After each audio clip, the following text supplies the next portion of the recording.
riportare la musica, la cultura in piazza San Biagio proprio per consentire anche alle persone che hanno delle difficoltà di poter essere parte di questo bellissimo spettacolo.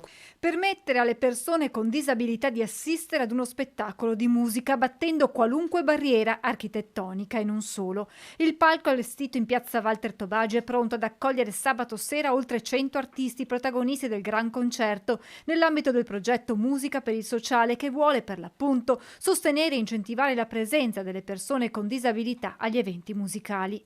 Sinfonie, cori in un percorso che intende avvicinare chiunque alla tradizione dell'opera lirica. Le più famose musiche suonate dall'Orchestra Filarmonia Veneta diretta dal maestro Gerardo Felisatti, accanto a lui Maria Grazia Marcon, direttore dei cori Filarmonico Veneto e Accademia Tetracordo.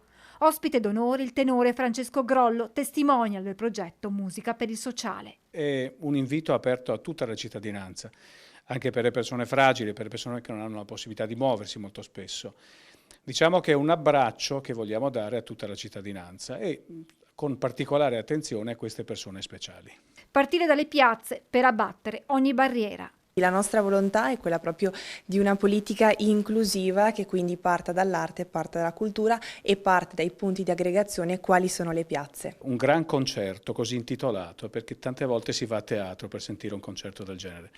Perciò, portando le nostre grandi tradizioni dell'opera lirica e le grandi romanze, diamo la possibilità a tutti di poter usufruire di questo spettacolo. L'evento, che ha visto la collaborazione anche delle associazioni del territorio, in caso di maltempo si svolgerà regolarmente presso la chiesa di San Biagio Vescovo e Martire. L'ingresso è libero e gratuito per tutti, perciò vi prego di essere con noi, di venire a San Biagio di Callalta per il gran concerto Musica per il Sociale.